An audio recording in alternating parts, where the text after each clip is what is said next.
What if one ordinary moment could expose an entire system of prejudice?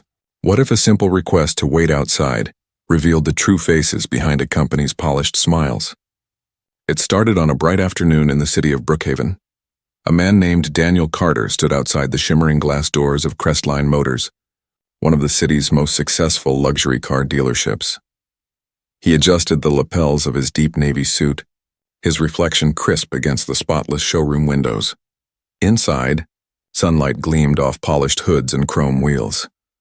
Customers in tailored coats wandered between luxury sedans and electric SUVs, greeted by a team of smiling salespeople.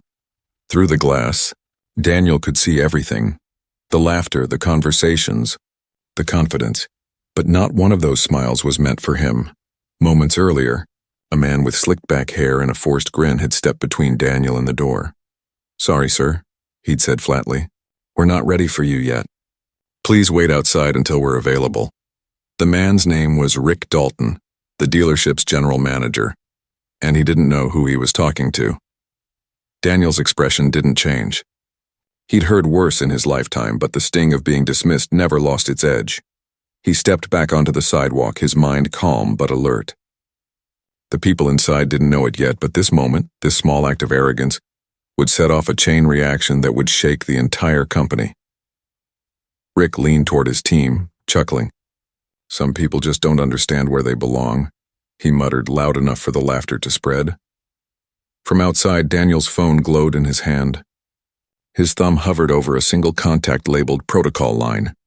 He hesitated for just a breath, then pressed call. When a quiet voice answered, he said only 2 words: "It's time."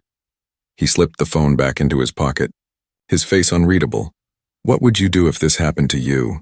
Would you walk away, or would you fight back with everything you had? That call was the spark, but the fire had begun hours earlier. 3 hours earlier, in the center of Brookhaven's financial district, high above the traffic and noise, Daniel sat in his corner office reviewing quarterly performance reports. The walls were lined with framed certificates, leadership awards, and photographs of dealerships across the region. His assistant stepped in with a reminder. "Mr. Carter, your 2 o'clock appointment at Crestline Motors is confirmed." Daniel nodded. "Perfect. I've been waiting for this one." To anyone else, it was just a regular business inspection, but Daniel knew it was far more than that. For months, quiet complaints had been arriving about Crestline Motors, whispers of unfair treatment, racial profiling, and customers being ignored based on appearance. He had decided it was time to see it for himself. He picked up his briefcase, smooth black leather, unbranded but refined, and slipped inside the documents that could reshape everything about Crestline's future. By early afternoon, the dealership shimmered under the sun like a jewel. Inside, the staff moved with choreographed precision. Rick Dalton, the self-made manager, had been running the place for 15 years. He liked to think of himself as untouchable.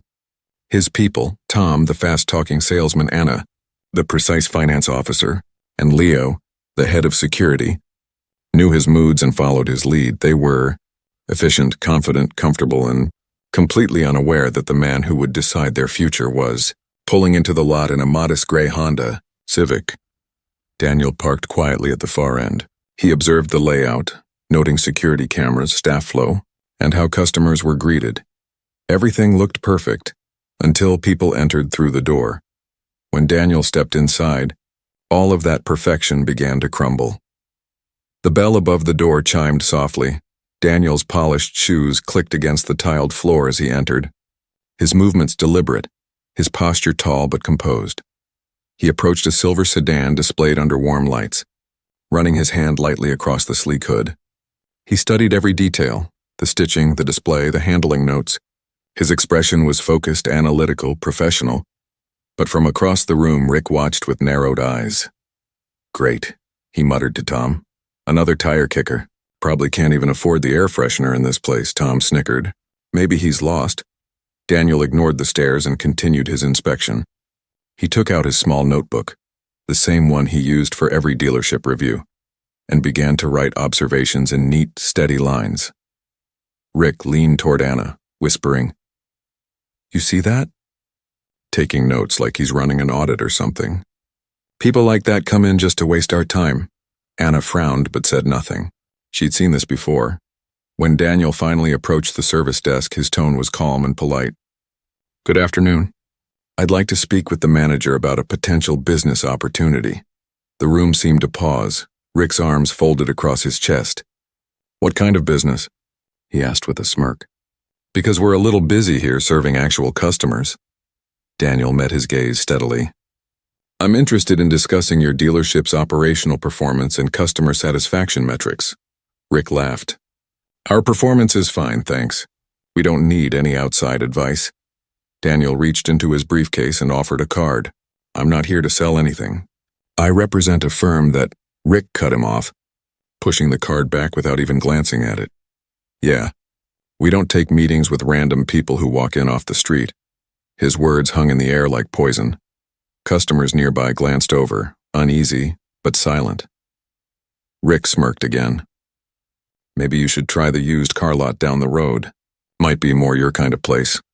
Tom chuckled under his breath. Anna looked away. Leo shifted behind the security desk, uncomfortable but obedient. Daniel's voice stayed even. "Perhaps I should speak with your district manager instead." Rick's face tightened. "Are you threatening me? Because I've been running this place for 15 years and I can smell trouble when it walks through my door." Daniel exhaled slowly, maintaining his composure. "I'm asking for a conversation, not a confrontation." Rick's voice rose. "I am the authority here, and I'm telling you to leave before I call security." Anna's fingers froze over her keyboard. She'd just watched a polite man get publicly humiliated for doing nothing wrong. Daniel gave him one last chance. "Sir, I only wish to discuss business matters with management." "There's no need for hostility." "Hostility," Rick laughed bitterly. "You come in here acting like you own the place, taking notes, demanding meetings, and I'm hostile? Leo, get over here." The tension shattered the quiet hum of the showroom. Every customer turned to watch. Leo, tall and hesitant, approached. He looked between Daniel and Rick. "What's going on?" "This guy's been harassing customers and refusing to leave," Rick barked. Daniel's jaw tightened, but his voice remained calm. "That's not true. I've spoken only to staff, respectfully." Rick waved a hand dismissively. "He's making people uncomfortable." "Escort him out," Leo hesitated. "Sir, he doesn't look like he's causing—" "Now!" Rick snapped. The security guard sighed, torn between right and wrong. "Sir, I'm going to have to ask you to leave." Daniel straightened his tie. "I understand. You're following orders." He closed his briefcase with deliberate care and began the long walk to the door. Each step echoed through the silent room, heavy with judgment. Customers stared, employees looked away, and as Daniel reached the glass door, Rick's voice cut through the quiet. "Don't come back unless you can afford something real." The door shut softly behind him. Outside, the city moved on, unaware that inside Crestline Motors, a man had just destroyed his own career, but Daniel Carter wasn't finished, not even close. Daniel stood on the sidewalk, his reflection framed by the glass doors that had just closed on him. The city noise faded behind the pulse of his thoughts. Inside, he could see business as usual resume. Customers laughing, staff chatting, the man who had just humiliated him, already pretending nothing happened. But Daniel's stillness carried purpose. Every breath he took sharpened his resolve. He took out his phone again, opened the Notes app, and began recording everything in crisp detail. Time of entry, time of ejection, exact words spoken, names of staff who witnessed the exchange, the position of each security camera. Every fact mattered. Evidence was the foundation of accountability, and Daniel intended to build it brick by brick. Through the glass, he saw Anna approach Rick with hesitation. Her voice was low, but Daniel could read her expression. Concern, discomfort. She knew something wasn't right. Rick's dismissive wave ended the conversation. "Don't worry about it," he told her, laughing. "These things blow over." His arrogance was absolute. Daniel lifted his gaze to the dealership's sign gleaming in the sunlight. Crestline Motors. Beneath it, a metal plaque declared Equal Opportunity Employer. The irony was almost too much to bear. He pulled up another contact and spoke with quiet precision. "Activate Protocol 7, he said. "Timeline, 4 hours. The voice on the other end responded without hesitation. Understood, Mr. Carter. Operations underway. Across town in the corporate headquarters of Horizon Automotive Group, phones began ringing and emails started to fly. Daniel Carter wasn't just a man in a suit. He was the regional vice president for dealer operations, overseeing 40 dealerships across the region, including the one that had just thrown him out. He sat in his car for a moment, the silence heavy. Then he called his assistant, Claire. Send me the full Crestline file. Contracts, performance reports, customer complaints, everything. I want it on my system within 30 minutes. Yes, sir, she replied instantly. He ended the call, opened his laptop, and began reviewing his notes. His calm wasn't the absence of emotion. It was control forged by years of experience, tempered by knowing that truth always surfaces if you force it to the light. A soft knock on his window pulled him from thought. An older woman with silver hair and kind eyes stood outside holding a shopping bag. I'm sorry to bother you, she said, but I saw what happened inside. That man was out of line. You were nothing but polite. Daniel looked at her with gratitude. Would you be willing to write a short statement about what you saw? Of course, she said firmly. No one should be treated that way. They exchanged contact information. Her name was Mrs. Helen Parker, and she would become one of the most important witnesses in what was about to unfold. Minutes later, Daniel's phone buzzed again. A text from his friend and legal advisor, David Nguyen. Got your message? Heading your way. Daniel's reply was simple. Bring documentation and recording equipment. 2 hours. The wheels were in motion. Inside Crestline, Rick was still gloating. He leaned against the counter, spinning his keyring. That's how you handle freeloaders, he said to his team. Tom laughed weakly, but Anna didn't join in. Rick, she said softly, he wasn't being rude. Maybe you should have just heard him out. Rick shrugged. You don't make a dealership #1 by entertaining random walk-ins with fancy notebooks. He didn't belong here, and I made that clear. Anna turned away, uneasy. Tom shifted uncomfortably, finally speaking. You ever think maybe we're crossing lines with how we treat some customers? Rick smirked. You keep worrying about your quotas, Tom. Leave the thinking to me. While Rick reveled in his false authority, Daniel was crafting the opposite of a tantrum. He was designing justice, every step of it. He reviewed past complaints, customers claiming they were ignored, employees alleging subtle discrimination that went unreported, training sessions that Rick had signed off on but never implemented. It was all there, buried beneath spreadsheets and performance bonuses. By late afternoon, the truth had shape.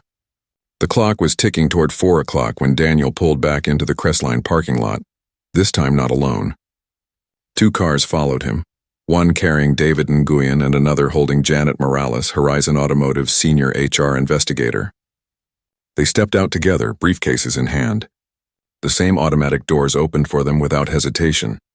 Inside, the atmosphere shifted instantly. The trio walked in with quiet authority, their presence impossible to ignore. Customers looked up from polished vehicles. Anna froze mid-typing. Rick's confident smirk faltered as he recognized the man he'd thrown out just hours ago. Rick, Daniel said calmly, his voice steady as steel. I told you I'd be back. Rick puffed up his chest. You've got some nerve coming back here after causing trouble. Who are these people?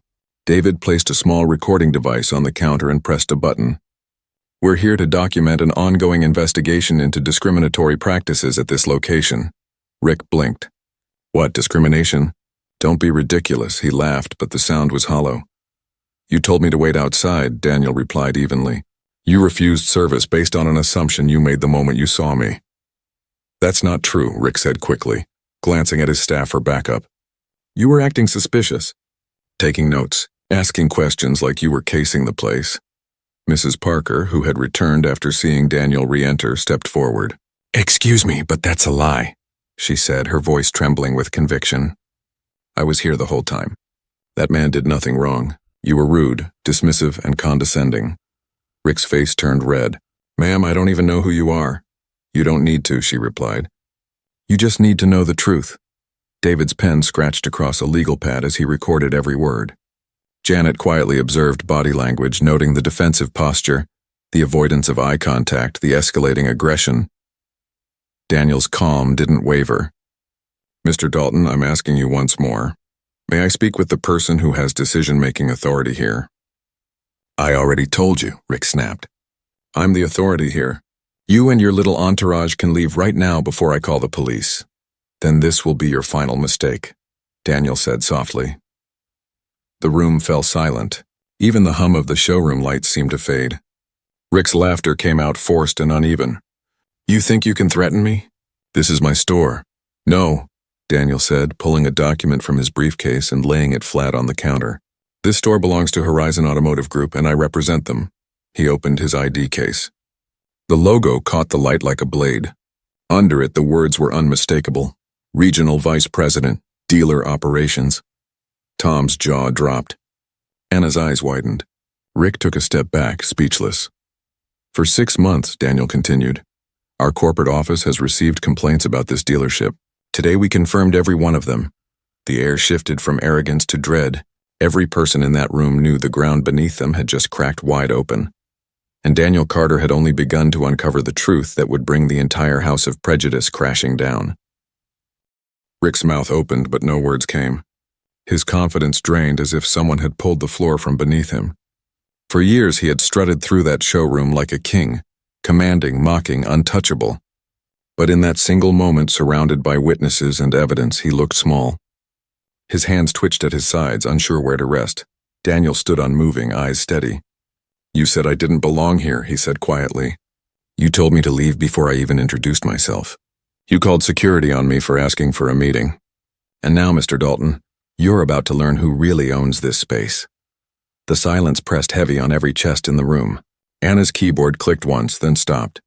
Tom shifted behind a display car, whispering, "Oh no," under his breath. Even Leo, who had been ordered to remove Daniel earlier, stayed frozen by the door, realizing he might have escorted his own boss out of the building. Rick forced out a laugh, brittle and trembling. You can't just walk in here with some papers and think, David interrupted calmly. Everything said in this room is being recorded. Mr. Dalton, we have multiple eyewitnesses, verbal testimony, and visible proof of discrimination. If you'd like, we can add obstruction and defamation to the report. Rick's skin went pale. He looked around for support, but no one met his eyes. His power had evaporated. Daniel opened a folder from his briefcase. Here are your quarterly compliance reports, he said evenly. You signed each one, confirming that Crestline Motors provides fair and equal service to all customers. You also acknowledged that violations would result in immediate investigation and potential franchise suspension. Rick tried to speak, but his throat tightened. You don't understand, he stammered. I didn't mean anything by it. I was just protecting the business, and protecting it from what? Daniel asked, his tone calm but firm. A polite man in a suit?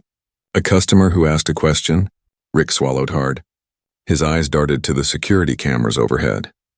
For the first time he realized they hadn't been his allies. They'd been silent witnesses. Customers were still standing nearby. Some began filming with their phones, sensing they were witnessing something historic. Daniel gestured toward them. Go ahead, record. Transparency matters.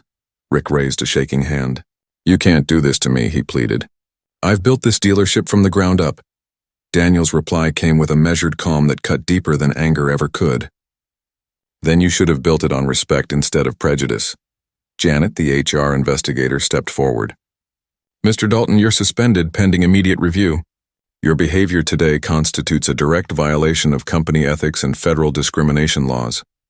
She handed him an official notice, her voice steady but final. Rick took the document, staring at the words without comprehension. The paper trembled in his grip. Tom and Anna looked at each other, unsure what to do. Daniel turned to them with empathy. You're not in trouble, he said. But we will need your honest statements about what you witnessed today. Silence protects the problem. It never solves it. Anna nodded slowly, relief and fear mingling in her eyes. I'll tell the truth, she said. All of it, Rick's voice cracked. You're turning against me? Tom hesitated, then looked up. You turned against yourself, Rick. We just watched it happen. Outside, sirens wailed faintly in the distance. The sound seemed to punctuate every unspoken thought in the room. By the time the police arrived, the scene had already transformed. The officers were briefed quickly by David, who explained that this was a corporate investigation, not a criminal trespass.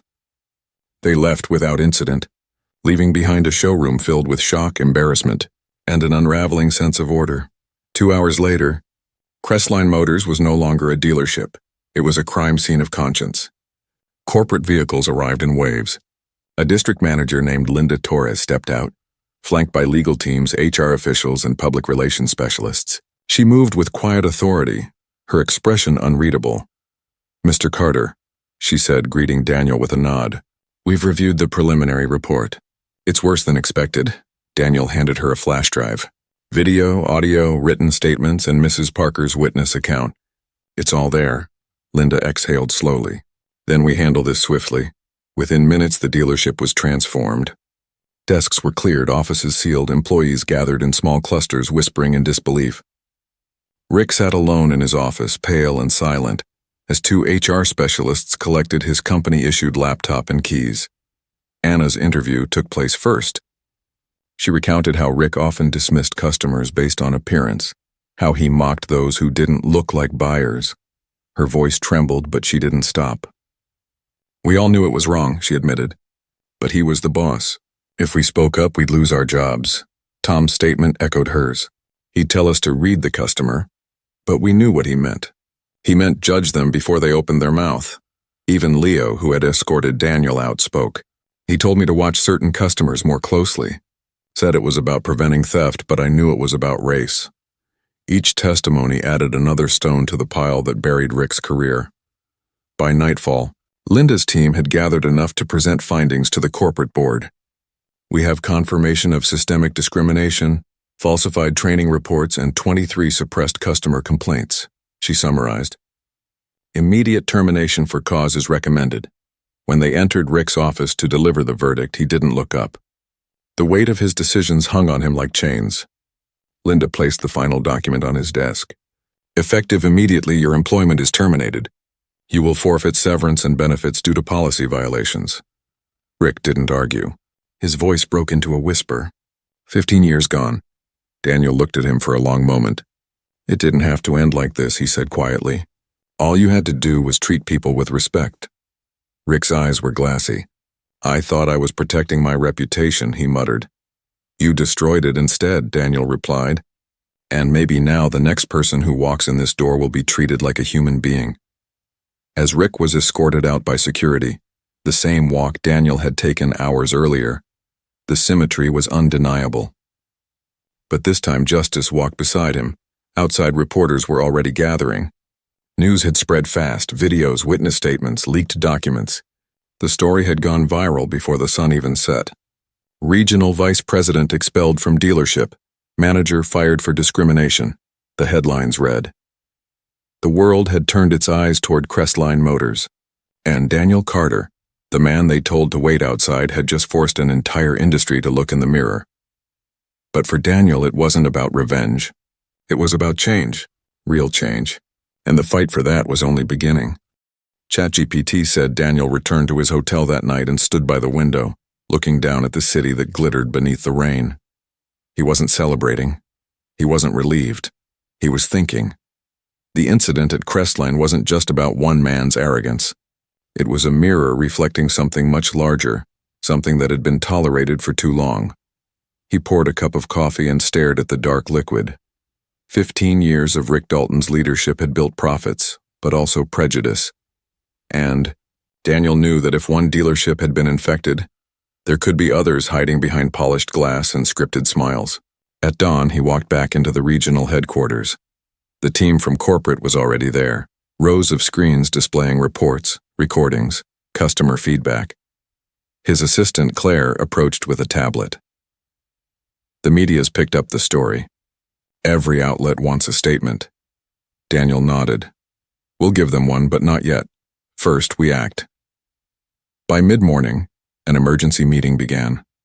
Around the table sat district managers, HR directors, legal counsel, and operations leads. Daniel stood at the head, calm but commanding. "Yesterday wasn't an isolated mistake. It was the symptom of a broken culture," he said. "If it happened once, it can happen again. We're going to find every crack in this system and seal it. For good." The room fell silent. He looked around at faces that showed a mixture of respect and discomfort. "From this moment," Daniel continued, Every dealership in this network will undergo a full compliance audit. We'll re-examine every training file, every complaint, every ignored warning. We won't bury this under press statements. We'll rebuild trust from the inside out. Legal advisor Jessica Hahn tapped her pen on the table. That means acknowledging public responsibility. It won't be easy. Daniel met her gaze. Change never is. That same day, HR sent out notices to all dealerships, mandatory interviews, anonymous surveys, and diversity retraining for every employee from janitor to general manager. The initial backlash was loud. Some managers complained. Some threatened to quit. Daniel's response was the same each time. If fairness feels like a threat, you've already failed as a leader. By the end of the week, the evidence was staggering. Across multiple branches, subtle patterns emerged. Customers judged by looks before service, employees passed over for promotions, complaints quietly deleted. It was a rot disguised as efficiency. Daniel read each report late into the night. He didn't see numbers. He saw stories, people who walked in with hope and walked out humiliated. He circled phrases, wrote notes in the margins. The next morning, he sent a message to every regional manager. Tomorrow we talk about solutions, not excuses. The next day's meeting was electric. Daniel outlined a complete overhaul plan. We're building new systems, transparent reporting channels, mandatory anti-bias workshops, third-party oversight. No one gets a pass. He turned to the HR team. Establish a whistleblower protection policy. No one should lose their job for telling the truth. Jessica spoke again, this time with cautious optimism. If we do this right, we won't just fix Crestline. We'll set a new standard for the entire industry. Daniel nodded. That's the goal. News outlets continued to spin headlines. Corporate giant responds to discrimination scandal. Interviews flooded in. Civil rights groups reached out, offering to collaborate. Protesters who once shouted for accountability were now asking to join in reform. The story that had started with one humiliation was transforming into a movement for fairness. As reforms began, the public relations director, Amanda Lee, walked into Daniel's office one afternoon. We've run the projections, she said. Since we issued the apology and reform statement, customer trust metrics have gone up 20%. People are paying attention. Daniel smiled faintly. Good. Let's give them something worth trusting. He visited other dealerships personally, arriving unannounced just as he had at Crestline. But this time, people greeted him with open respect. He spoke directly with staff. Tell me the truth, he'd say. Not what looks good on paper, what happens when no one's watching. Slowly, honesty returned to the workplace. Employees began to feel safe enough to speak. Meanwhile, the company launched a Respect First initiative, training programs, open dialogues, and partnerships with community leaders. They invited civil rights advocates to help design policies that could withstand scrutiny. Transparency became a corporate law, not a slogan. One afternoon, Daniel stood in the boardroom reviewing new reports. The numbers showed progress. Complaints down 80%, employee satisfaction up, customer service scores rising steadily. It was proof that accountability worked. But Daniel wasn't ready to stop. We still owe people more than apologies, he said to his team. We owe them change they can see. That's when the idea for a public diversity council was born. A group of customers, employees, and independent advisors who would monitor every dealership and report findings directly to the board. No middlemen, no filters. The board hesitated.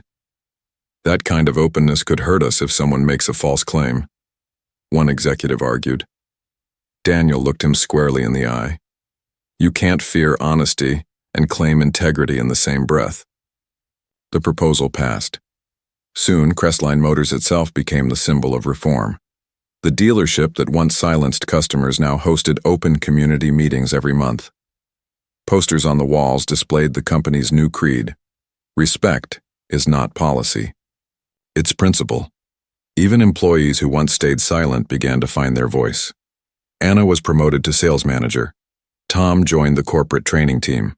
Leo, after months of re-education, became a mentor for security staff across the region. Each of them carried the same lesson. Silence had nearly cost them everything, but truth had set them free. Daniel watched this transformation unfold with quiet pride. Yet deep down, he knew this was only the beginning. Because real change doesn't end with one victory, it must live in every action that follows. Late one evening, Daniel received a message from Mrs. Parker. "I saw your interview on the news," she wrote. "It's good to see kindness win for once." Daniel replied simply, "It's not kindness, Mrs. Parker. It's justice finally catching up." Outside his office window, the city lights blinked like constellations over glass and steel. The man they told to wait outside had turned his humiliation into a blueprint for reform, but destiny still had more work for him to do, and before long, the industry would discover that his fight was far from finished. 6 months passed, and the world had changed in quiet, powerful ways. Crestline Motors, once the symbol of arrogance, now stood as a model of reform. The same glass doors that once reflected Daniel Carter's rejection now opened to everyone with warmth and respect. Daniel arrived one morning, unannounced as always. The air inside felt different, lighter, sincere. The scent of coffee and new leather mixed with laughter and soft music. No tension, no whispers. Just people doing their jobs side by side without judgment. Behind the reception desk stood Anna, now in charge of daily operations. Her posture radiated calm confidence. When she saw Daniel, her smile was genuine. "Good morning, Mr. Carter," she said. "Welcome back. How can we help you today?" Daniel paused, taking in the moment. "You just did," he said with a small smile. She led him through the showroom, now lined with photos of community events, food drives, mentorship programs, local partnerships. Each picture told a story of growth. A poster by the entrance read, "Diversity drives excellence." Tom appeared from a corner, tablet in hand. Mr. Carter, "I was hoping you'd stop by. We just closed another deal with a first-time buyer from the community outreach program. Sales are up 30% this quarter." Daniel nodded approvingly. "I see you've turned lessons into results." Tom laughed. "We learned that trust sells more cars than intimidation ever could." Leo, the security officer, walked over, no longer tense or guarded. "Good to see you, sir," he said. "We've updated our entire security protocol. Training focuses on protection, not profiling." Daniel placed a hand on his shoulder. "That's what real safety looks like." As he moved through the dealership, Daniel noticed something else, a sense of pride. The staff wasn't just complying with rules. They were living a new culture. Every greeting was sincere, every customer interaction respectful. In one corner, an elderly couple sat sipping coffee while signing purchase papers. Daniel recognized the woman immediately. "Mrs. Parker," he said warmly. "You came back." She smiled, her eyes kind. "I wouldn't have missed it. I promised myself I'd buy my next car here after everything that happened." Daniel's chest tightened with quiet emotion. "You were brave that day. You spoke up when others didn't." She waved a hand dismissively. "Sometimes all it takes is one person to say that's not right. You did the rest." He smiled softly. "No, Mrs. Parker, we all did." Later, as he stood by the same car he'd examined months ago, the one that had sparked it all, he reflected on how far things had come. What once represented exclusion now stood for transformation. The dealership wasn't just selling vehicles anymore. It was selling proof that people could change when faced with truth. In a meeting later that afternoon, Daniel presented a report to the corporate board. "Customer satisfaction across all reformed dealerships has increased 38%, he said. "Employee retention is up, complaints down by nearly 90%. But the most important result isn't in numbers, it's in culture. We turned fear into empathy and shame into progress." Jessica Hahn leaned forward. "The government's Diversity Commission wants to feature your program as a model for national reform. They're calling it the Carter Framework." Daniel blinked. "That's not necessary. The name isn't what matters," Jessica smiled. "Maybe not to you, but to others it will represent proof that one voice can change a system." As the meeting ended, the board members stood and applauded softly, not for a victory, but for a revolution carried out with integrity. Outside, cameras flashed as journalists waited for statements. Daniel stepped to the podium, his voice steady. "What happened at Crestline wasn't an isolated mistake, it was a wake-up call. Prejudice can hide behind professionalism, but justice doesn't need permission to walk through the door. Every person deserves respect the moment they enter a place of business. That's not policy. That's humanity. The applause that followed wasn't just from the crowd. It was from a world that needed the reminder. Over the next year, other industries followed suit. Retail, banking, hospitality, all revisited their training and accountability systems. Conferences invited Daniel to speak about inclusion, not as a buzzword but as a practice. He often told audiences the same thing. Change doesn't begin with policy. It begins with people who decide enough is enough. Meanwhile, Rick Dalton's name faded from headlines but never from memory. After mandatory counseling and months of silence, he found work at a small used car lot on the outskirts of town. The salary was modest, but the lessons were heavy. Some nights he would sit in his car after closing and stare at the empty lot, replaying the day he told Daniel to wait outside. One evening, he received a letter, short, handwritten, and unsigned. It read, "Redemption isn't found in denial. It's earned in humility. Start there." Rick didn't need to know who sent it. Deep down, he already did. Back at Crestline, Daniel stood once again by the front windows, watching a young man in a simple jacket walk through the door. The staff greeted him with the same respect as any other customer. No hesitation, no judgment, just kindness. For a moment, Daniel saw his younger self in that man, the one who'd once been told he didn't belong. Now he did. He turned to leave, but before stepping outside, he glanced back at the showroom one last time. "This," he said softly, "is what victory looks like when it's shared." As he walked into the sunlight, the city moved around him, loud, alive, imperfect, but trying. And maybe that was the real ending. Not punishment, not revenge, but transformation. Daniel Carter had proved that one moment of courage could ripple through an entire world of indifference. That a man told to wait outside could teach everyone inside what dignity truly means. Because justice, he learned, doesn't always roar. Sometimes it speaks quietly, through action, through empathy, through people who refuse to look away. And as long as voices like his kept speaking, no one would ever be left waiting outside again.